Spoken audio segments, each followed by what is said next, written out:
Hello friends, my name is Snehal Pawar. आज आपण null constraint म्हणजे काय हे बघणार आहोत. तर चला स्टार्ट करूया. Null constraint. नल कन्स्ट्रेंट म्हणजे आधी आपण नल म्हणजे काय हे बघूया, त्यानंतर नल कन्स्ट्रेंट म्हणजे काय ते बघूया. तर चला स्टार्ट करूया. Null constraint. नल म्हणजे काय, तर what is a null? Null is a absent of value. Null means absent of value when value is a mandatory use, not null constraint. हे झालं नॉट नल कन्स्ट्रेंट. आता आपण next बघूया identity constraint. Identity constraint म्हणजे काय, तर identity constraint is used to auto increment the unique value. त्याचा syntax काय आहे, create table, table name, I D int, identity 1,1. जे फर्स्ट वन आहे ते म्हणजे स्टार्ट पोझिशन, म्हणजे 1 पासून स्टार्ट होणार, आणि सेकंड वन जे आहे ते म्हणजे इन्क्रीमेंट.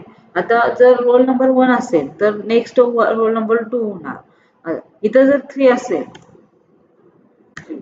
तर फर्स्ट रोल नंबर 1 असेल, सेकंडचा 2, 3, 4, 5 असेल असं. हे झालं आयडेंटिटी कन्स्ट्रेंट. त्यानंतर आपण थर्ड बघूया primary key. Primary key is used to only one primary key in a table. Primary key does not allow null value.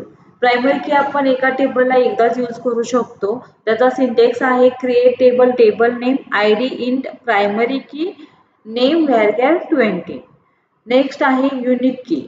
Unique key is used to multiple unique key in a table. Unique key allows a single null value. Unique की आहे multiple unique की आपण एका table मध्ये use करू शकतो, आणि unique key allows a single null value.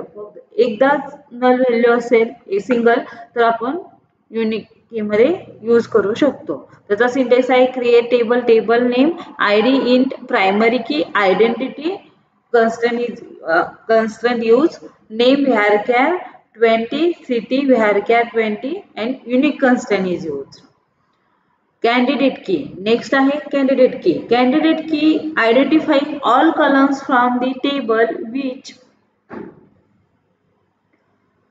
are eligible to become primary key. We can create only one primary key on a table. Next आहे alternate key.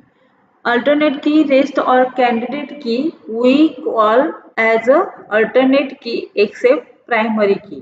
Next आहे default constraint. Default constraint is used to provide a default value for a column. Next आहे check constraint. Check constraint is used to validate any input value. We can create rules for a insert value. Next आहे composite key. Composite key is a combination of 2 or more columns in a table. And next आहे foreign key. Foreign key is used to maintain relationship between 2 or more tables. Foreign key allows a multiple null value.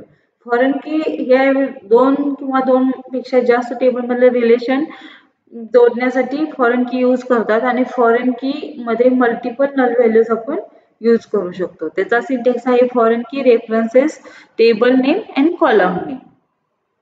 हे झालं आपलं types of constraint. आपण types of constraint explain केलं.